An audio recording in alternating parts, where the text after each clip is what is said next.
let's just begin so this video doesn't get too long.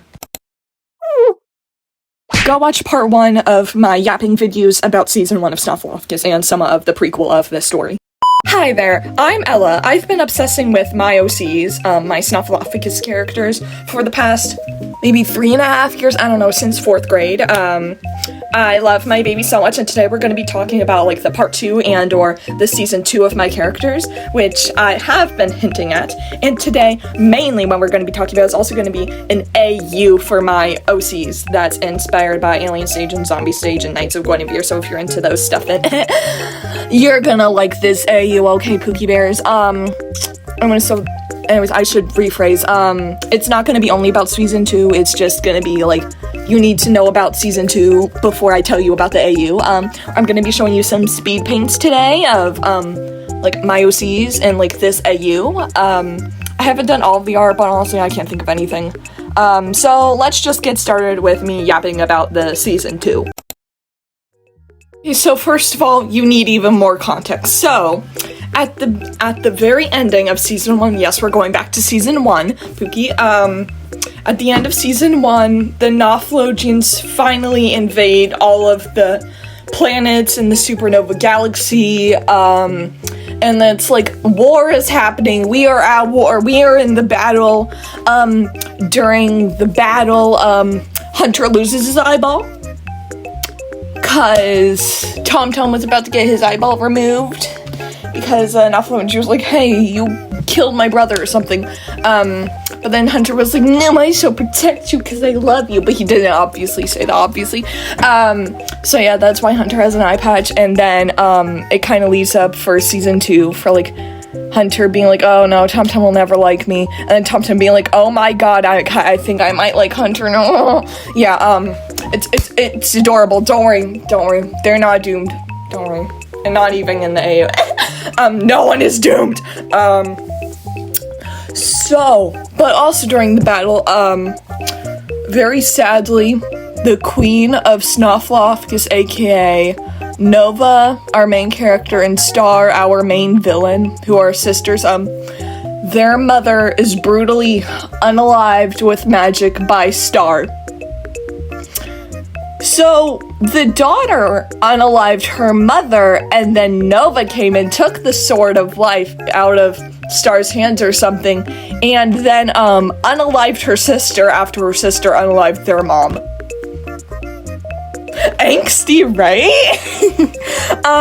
So basically, and then throughout season 2, we're mourning the loss of the queen. The king has kind of left, so now Nova's depressed and the king is depressed. Everyone is depressed. No one is doing okay. But then season 2 opens up with Zero, Nova, and Tom Tom doing their royal duties and, like basically checking the perimeters of Snuffleupagus or whatever it is, and then they find a Snuffleupagus ship, and on that ship, Zero goes inside, and they're, like, searching around, trying to see if anything's in there, and then, very suspiciously, they hear something, like, crawling around on the floors, and then it turns out it's an alien.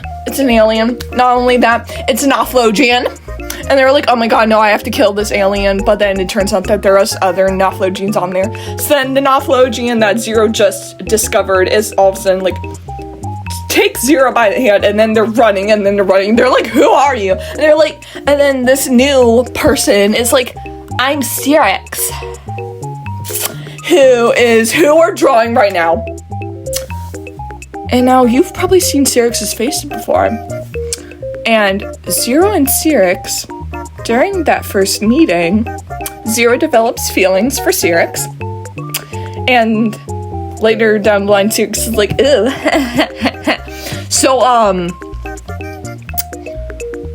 this probably isn't making any sense to you, but, basically, yeah. So, like, they're running and just basically, yeah, and then they get out of the ship, and then basically Nova and Tom Tom are kind of just like, well, what do we do with her? So now let's go to Rylan, our motherly figure, and then they're like, we need to keep her, like, we should keep her so that, like, who knows, like, I don't know. So then they kind of like bring Syrinx into the Beastkeeping Hut, which is where everyone's been staying since like the war was announced or whatever.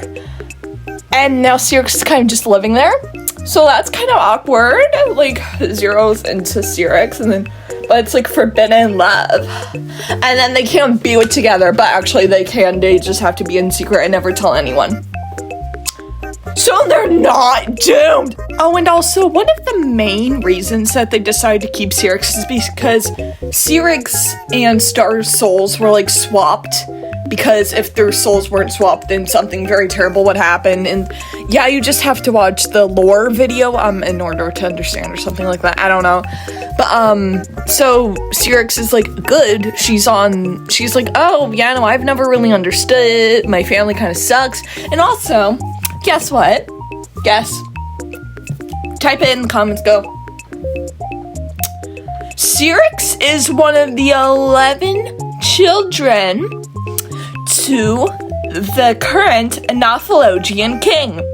So Syrinx is a royal, and all of the alien royals are related. So like the Nothologian royals are related to the Snufflogian royals.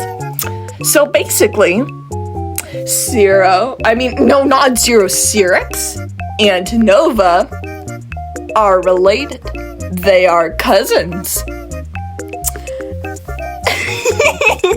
I love Mousy so much. Anyways, I think that we can finally get into the actually scripted part of this video where we talk about the AU. This AU starts out as the same as its canon counterpart, but the difference that shifted everything is that instead of unaliving her sister Star, Nova and the rest of the Snufflogian monarchy decide to fight with the Nothologians. The kingdom has fallen, and everyone on every other planet has fallen and can't get up, aka they have been unalived. Everyone left alive turns against Nova, as she has now become a cold-hearted leader. The friend group has now dispatched, excluding Hunter and TomTom, starting today earlier on in the series. Sorry, I cropped the word in. After splitting, everyone, TomTom, Hunter, Crystal, Barry, and Zero, have all become independent musicians in order to quickly make money, due to it becoming difficult to even get an occupation that pays more than 5 cents an hour. Because I think that's how it works. This is also inspired by what happened in Alien Stage and in Knights of Guinevere. Mostly Knights of Guinevere, but anyways. When going on an adrenaline hunt, Zero finds an old Nothologian ship.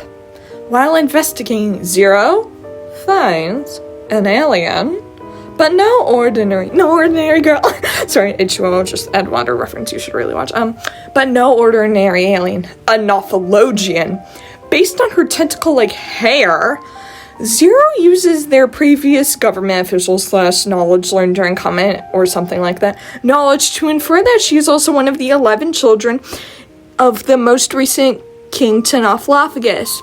Zero, left alone to mentally rot, tries to wake up the until this point sleepy girl. Oh yeah, it's a woman emoji. When the girl wakes up from her deep slumber that she has been in for who knows how long, she confirms all of Zero's theories and reveals that her name is Syrinx. Later down the line, Zero and Syrinx become outcasts due to their rebellion. The couple, because they fell in love, are arrested for going against everything that has happened to the monarchies of the supernova, for being loud and proud, trying to build a resistance. And as far as they know at the time, non-existing resistance.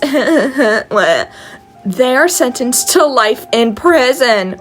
While in jail, Syrinx catches a disease that will soon take her life. Thankfully, while the two are locked up for their supposed crimes, Zero breaks themselves and their basically insane girlfriend, now zombie-like girlfriend out of their cell, and pursue a music career within the circle of the Resistance, because they were wrong and the power of Yuri inspired many, including everyone that they had befriended before, except for Nova, obviously, Tom Tom, Hunter, Crystal, and Barry reunite with Zero and their new just a very good friend, Cyrix. While Zero and Cyrix were in prison, Hunter and Tom Tom also got the sickness Cyrix has, but thankfully they found a cure for it. Tom Tom buys more medicine to cure the illness from the black market, and now Cyrix is okay and won't die. Yippee! Somewhat happy ending. Right? Thank you for putting up with my nonsense, and I'm sorry if the reading was really bad, which it was. So now we're kind of just enjoying some speed paint. You have already seen the art that I've done speed paints for. So basically I'm making like music covers for like albums. So, this is, Zero and Cyrix, aka Xerix. This is their yeah. This is their like album cover, and then the speed paint that you saw previously when I was reading, that was Tom Tom and Hunter's thing. So Tom Tom and Hunter are like openly musicians. They're not hidden in the underground or resistance or whatever. Yeah. I wanted to like show that like Cyrix has been like affected by some sort of illness. So I kind of wanted to like, as you see, zombie stageify her. Yeah, I was having a hard time drawing that tongue. Anyways, I don't really know what to say. Just like, enjoy the speed paints. Thank you for watching. Comment, boost the video so that this can reach more people. Yeah. And yeah, big thumbs up, because I did lighting for once. Yeah. I don't know. I'm sorry. I'm sorry. The Cyrix look good. There was a bite taken off chin. Yeah. Boy.